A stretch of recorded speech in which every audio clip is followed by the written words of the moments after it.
Steel authority की तरफ से आप सभी के लिए नर्सिंग की पैरामेडिकल स्टाफ की रिक्वायरमेंट का नोटिफिकेशन बात करेंगे इस वीडियो में। क्या एलिजिबिलिटी क्राइटेरिया रहने वाला है, आपको यहाँ पे सिलेक्शन प्रोसेस कैसे रहने वाला है, आप यहाँ पे स्क्रीन में चेक कर पाएंगे। 28 अगस्त 2025 को आपका इसका नोटिफिकेशन रिलीज हुआ है। ये आपकी परमानेंट रिक्वायरमेंट भी आती है और यहाँ पे गवर्नमेंट की ही रिक्वायरमेंट होती है, यानी ये गवर्नमेंट की रिक्वायरमेंट रहने वाली है। काफ़ी रिक्वायरमेंट्स आती हैं जो परमानेंट भी आप पे होती हैं, काफ़ी वैकेंसी होती हैं जो आपके यहाँ पे कॉन्ट्रैक्ट बेस पे रहती हैं। तो पूरी बात करेंगे इस वीडियो में, कैसी रिक्वायरमेंट है, अप्लाई कैसे करना है, क्योंकि यहाँ पे गवर्नमेंट पे आपको जॉब रहने वाली है। तो जो कैंडिडेट एलिजिबल हो तो आप लोग फॉर्म जरूर फिल कर लेना जाके। बाकी बात करें, इसमें नर्सिंग की रिक्वायरमेंट है, फार्मासिस्ट की रिक्वायरमेंट है, पैरामेडिकल स्टाफ की रिक्वायरमेंट है और भी अदर रिक्वायरमेंट रहने वाली है। बट इससे पहले अगर मेडिकल लाइन की जो भी रिक्वायरमेंट होती हैं, चाहे किसी भी हॉस्पिटल से हो, खासकर गवर्नमेंट की, तो चैनल के माध्यम से बता दिया जाता है। इसके लिए बेल आइकन ऑल पे कर लेना, आने वाली जो भी रिक्वायरमेंट होंगी आपको टाइम टू टाइम पता चल जाएगा। एक बार बेल आइकन ऑल पे कर लोगे तो फ्यूचर में भी जितनी भी रिक्वायरमेंट होंगी आपको टाइम टू टाइम पता चलता रहेगा।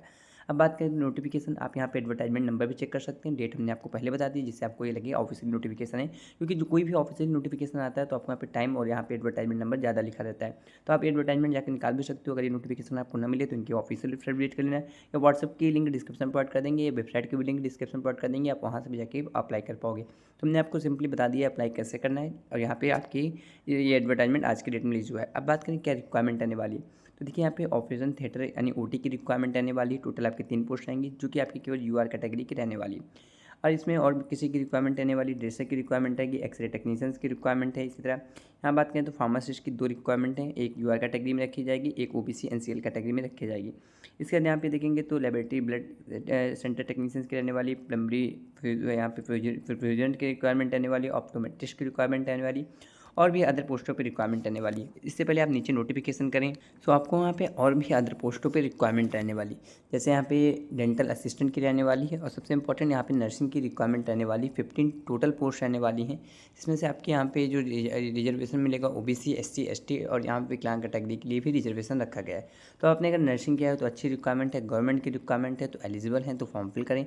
अब बात करें इसमें एप्लीकेशन फ़ीस क्या रहने वाली है, एजुकेशन क्वालिफिकेशन क्या रहने वाली है, और आपको फॉर्म कैसे फिल आउट भी करना है। बट इससे पहले देखिए, ये हमने आपको जो रिक्वायरमेंट बताई, इसके एप्लीकेशन फॉर्म स्टार्ट हैं। तो जो कैंडिडेट अगर आप एलिजिबल हैं तो आप फॉर्म फिल कर लेना जाके। एलिजिबिलिटी क्राइटेरिया हम आपको आगे बता देते हैं। बाकी आपने यहाँ पे चेक कर लिया होगा रिजर्वेशन किस हिसाब से रहने वाला, ओबीसी एससी एसटी, और यहाँ पे विकलांग कैटेगरी के लिए भी रिजर्वेशन दिया जाता है। अब बात करें यहाँ पे अप्लाई कैसे करना है, तो देखिए यहाँ पे 2 तरीके से पोस्ट डिवाइड की जाती हैं। एक होता है प्रोफेशनल यहाँ पे ट्रेनर नर्स एंड पैरामेडिक की रिक्वायरमेंट रहने वाली है, जो कि टोटल 39 पोस्ट रहने वाली है। इनकी अलग से रिक्वायरमेंट है, टोटल 39 आपके यहाँ पे पोस्ट रहने वाली हैं। इसमें से आपके यहाँ पे एज लिमिट की बात कर लेते हैं, क्योंकि मोस्ट इंपॉर्टेंट होता है एज लिमिट। और ये जो एज लिमिट काउंट होगी आज के डेट में, ये जो नोटिफिकेशन रिलीज हुआ है यानी 28 अगस्त 2025 को जो नोटिफिकेशन रिलीज हुआ है, इसी डेट से लेके आपके यहाँ पे नोटिफिकेशन जब स्टार्ट होंगे तो आपके यहाँ पे डेट काउंट होगी। जिसमें से यूआर कैटेगरी के लिए टोटल 30 रिक्वायरमेंट या 30 ईयर रखी गई है। अगर आप ओबीसी हैं, सेंट्रल गवर्नमेंट की रिक्वायरमेंट 3 साल आपकी एज रिलैक्सेशन रखा जाता है। अगर एसटी हैं तो 5 साल का एज रिलैक्सेशन है। अगर आप यहाँ पे ओबीसी से विकलांग कैटेगरी से तो आपके यहाँ पे 10 साल का रखा जाएगा, और अगर आप एससी एसटी से विकलांग कैटेगरी हैं तो आप सभी के लिए यहाँ पे 15 साल का एज रिलैक्सेशन रखा जाएगा। ये हमने आपको बता दिया एज रिलैक्सेशन क्या रहने वाला है, काउंटिंग कब से होगी। अब बात करें क्वालिफिकेशन क्या रहने वाली है, जैसे आप ओटी के लिए फॉर्म फिल करोगे तो 10+2 आपका होना चाहिए। आप रजिस्टर्ड हो तो फॉर्म फिल कर सकते हो। इसी तरह सभी आपको यहाँ पे चेकआउट कर सकते हैं। हम बात करें नर्सिंग की क्या एलिजिबिलिटी रहने वाली है, बाकी नीचे भी आएंगे तो एलिजिबिलिटी क्राइटेरिया सेम रहने वाली है। अगर आप फार्मासिस्ट हैं तो भी फॉर्म फिल कर पाएंगे। देखिए, ये सेंट्रल गवर्नमेंट की रिक्वायरमेंट रहती है, तो यहाँ पे कोई भी आपका यहाँ पे रजिस्ट्रेशन होना चाहिए। आप केवल फार्मेसी, जैसे फार्मासिस्ट के लिए फॉर्म फिल करोगे तो फार्मेसी काउंसिल ऑफ इंडिया में होना चाहिए। नर्सिंग के लिए करोगे तो इंडियन नर्सिंग काउंसिल या स्टेट नर्सिंग काउंसिल में होना चाहिए। इक्विवेलेंट 10+2 लगेगा। लेबोरेटरी टेक्नीशियंस के लिए भी सेम रहने वाला है 10+2। इसके बाद डिमेल्टी आपको होना चाहिए, फॉर्म फिल कर सकते हो। तो यहाँ पे पल्मोनरी फिक्शन के लिए भी रिक्वायरमेंट रहने वाली, सेम क्वालिफिकेशन रहने वाली है, जिसमें आपका 10+2 और पल्मोनरी फिक्शन में आपका 10+2 होना चाहिए।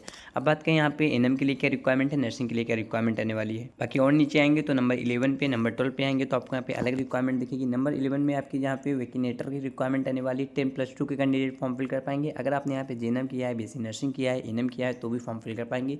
कोई भी एलिजिबिलिटी क्राइटेरिया नहीं है, केवल आपके पास सर्टिफिकेट होना चाहिए कि आपने एनएम किया है, कि जेएनएम किया है, बीएससी नर्सिंग किया है। इसी तरह डेंटल किया है तो डेंटल के लिए सेम क्वालिफिकेशन है, 1 साल का डेंटल में एक्सपीरियंस लगेगा। नर्सिंग के लिए एक्सपीरियंस नहीं लगेगा। अभी नर्सिंग की अलग से रिक्वायरमेंट है, ये दूसरी रिक्वायरमेंट थी, नंबर 11 पे थी, वेकिनेटर की रिक्वायरमेंट थी, जिसमें आपकी एनएम बीएससी नर्सिंग, और यहाँ पे जेएनएम कैंडिडेट फॉर्म फिल कर पाएंगे। नर्सिंग की यहाँ पे सीरियल नंबर 14 पे रहने वाला है। नीचे आप और आएंगे तो आपको यहाँ पे सीरियल नंबर दिखेगा। बाकी नंबर 13 और 14 पे आपके यहाँ पे नर्सिंग की रिक्वायरमेंट थी, सॉरी 14 पे आपकी डायलिसिस टेक्नीशियंस की रिक्वायरमेंट थी, जिसमें 10+2 6 महीने का एक्सपीरियंस सर्टिफिकेट लगेगा। बाकी नर्सिंग की हो तो 10+2 जेएनएम आपका होना चाहिए, तो फॉर्म फिल कर सकते हो। सिंपली अगर नर्सिंग के लिए फॉर्म फिल कर रहे हो वैकेंसी के लिए तो BSc nursing GNM ANM candidate form fill कर पाएंगे। जो नंबर 13 आने वाला है इसमें नर्सिंग की रिक्वायरमेंट आने वाली, नर्सेस केवल फॉर्म फिल करेंगे।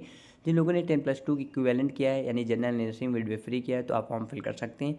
आपका यहाँ पे रजिस्ट्रेशन मांगा जाएगा इंडियन नर्सिंग काउंसिल के थ्रू, और अगर आपने बीएससी नर्सिंग किया है तो अभी फॉर्म फिल कर पाएंगे। दोनों कैंडिडेट यहाँ फॉर्म फिल कर सकते हैं। एएनएम वाले फॉर्म आगे फिल करेंगे जो आपके यहाँ पे नंबर 11 पे थी वैकेनेटर की रिक्वायरमेंट, जिसमें आप जेएनएम बीएससी नर्सिंग और यहाँ पे एएनएम के कैंडिडेट वहाँ पे फॉर्म फिल कर पाएंगे।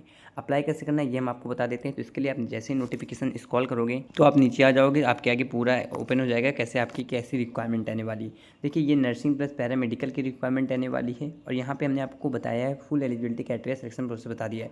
और अगर ये नोटिफिकेशन आप अप्लाई कर रहे हो इससे पहले जाके पूरा नोटिफिकेशन रीड कर लेना, व्हाट्सअप की लिंक डिस्क्रिप्शन प्रोवाइड कर देंगे, वहाँ पे जाके पूरा नोटिफिकेशन रीड कर सकते हो। गवर्नमेंट की जॉब रहने वाली है तो जो कैंडिडेट एलिजिबल हैं तो फॉर्म जरूर फिल कर देना जाके। अब बात करें यहाँ पे इसी तरह की रिक्वायरमेंट फिलहाल आती है नहीं पता चलती है तो बेल आइकन ऑल पे भी कर लेना, हम आपके लिए बता देंगे नोटिफिकेशन जो भी आते रहेंगे। अब बात करें यहाँ पे देखिए 3 तरीके की रिक्वायरमेंट निकल के आई है। यहाँ पे आपकी पैरामेडिकल की रिक्वायरमेंट आई, एक नर्सेस की रिक्वायरमेंट आई, एक प्रोफेशनल ट्रेनर की रिक्वायरमेंट आई। तो इसमें आपके यहाँ पे नर्सिंग वालों के लिए कैटेगरी बी की रिक्वायरमेंट होगी। 10 से लेकर 17,000 आपके यहाँ पे सैलरी रहने वाली है। स्टार्टिंग सैलरी आपकी 17,020 रुपीज़ आपको मिलेंगी बस। ये आपकी एक तरीके से कॉन्ट्रैक्ट बेस पे रिक्वायरमेंट आएगी, गवर्नमेंट ही संविदा कर्मी की रिक्वायरमेंट आएगी। जैसे आप यहाँ पे आप सर्टिफिकेट कर लेते हो, आपको यहाँ पे परमानेंट अगर प्रमोशन होता है तो परमानेंट करते हैं, वरना आपके यहाँ पे टर्नओवर बढ़ाया जाता है। ये सिंपल सी आपके यहाँ पे एप्लीकेशन फ़ीस थी, और ये आपके यहाँ पे 1000 समथिंग आपके यहाँ पे एप्लीकेशन फ़ीस आने वाली, ये हम आपको आगे बता देंगे। फिलहाल आप यहाँ पे चेक कर सकते हैं किस हिसाब से आपको यहाँ पे सैलरी दी जाएगी। तो आप अगर 20 डेज से ज़्यादा काम करते हो तो 260 रुपीज़ दे जाएंगे। अगर आप इससे कम काम करते हो तो 130 रुपीज़ पर डे मिलने वाला है। ये आपका सिंपली पैकेज देने वाला है पर डे का। यहाँ पर डे के हिसाब से आपको सैलरी मिलती है, क्योंकि ये steel ministry of steel and authority की तरफ से आपकी रिक्वायरमेंट आने वाली है।